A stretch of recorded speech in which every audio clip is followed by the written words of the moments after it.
શિવનું મંદિર ન હોય, શિવાલય હોય. શું કહેવાય? શિવાલય. ઘણા લોકો એમ કે હું શિવને મંદિરે જઈ આવી. દેવતાઓના મંદિર હોય, 33 કરોડ દેવતાઓના મંદિર કહી શકાય, પણ શિવજી જ્યાં બિરાજતા હોય એને શિવનું મંદિર કહેવામાં નથી આવતું. જો શિવનું મંદિર એવું કહેવામાં આવે તો એ ઠીક નહીં. એ મંદિરે તમે જઈને આવો એનું પુણ્ય અડધું થઈ જાય, ક્ષીણ થઈ જાય. હંમેશા શિવને સન્માન આપો. ભગવાન શિવને એમ કહો કે હું શિવાલય ગઈ હતી. ક્યાં ગઈ હતી? શિવાલય ગઈ હતી. તેરી કૃપા બિના हिले ના એક ही અણુ. એક લોટા જલ ચડાવવાનો મહિમા શું છે એની વાત તમને શું કરું મારા બાપ. શિવ પુરાણમાં કથામાં તમે બેસો, એનો મહિમા શું છે?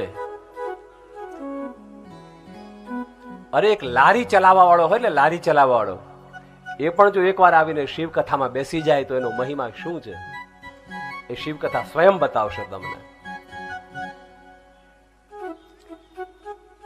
તેરી કૃપા બિના ના हिले एक ही अणु, लेते हैं श्वास तेरी दया से तणु तणु.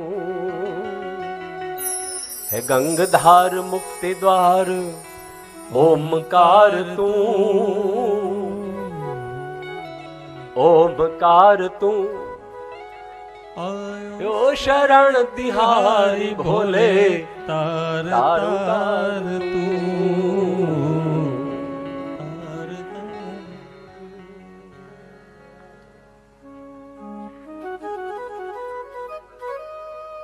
ભોલે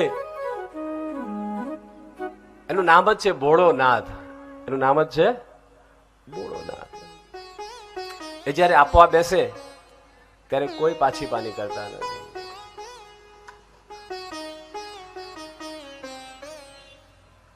આપણી તકલીફ એ છે કે આપણને વિશ્વાસ નથી.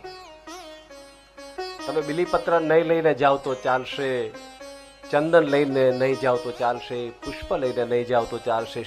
શિવ પાસે જાઓ ને તો ખાલી વિશ્વાસ અને ભરોસો લઈને જજો. મહાદેવજી તમારું કામ 100% પાર કરી દેશે. વિશ્વાસ અને ભરોસો લઈને જજો.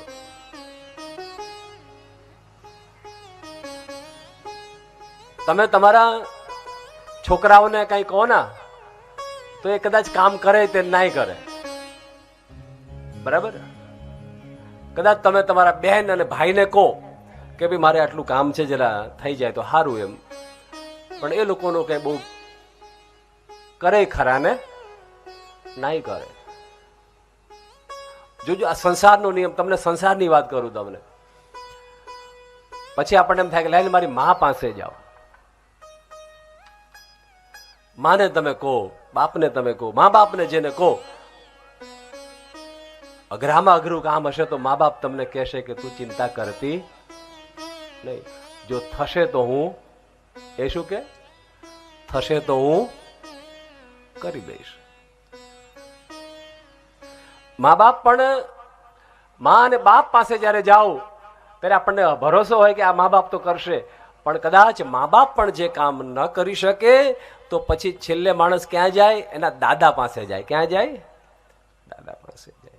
અને દાદા પાસે જયારે જાય ત્યારે દાદો એમ કે ચિંતા ના કરીશ, એક ખેતર વેચી નાખીશ પણ તારી દુકાન થઈ જશે, જા. એમ દુનિયામાં કોઈ ના કામ કરે ના ત્યારે એક વ્યક્તિ કામ કરે છે અને એનું નામ છે દાદા, શંકર દાદા. હર હર, એનું નામ છે શંકર દાદા.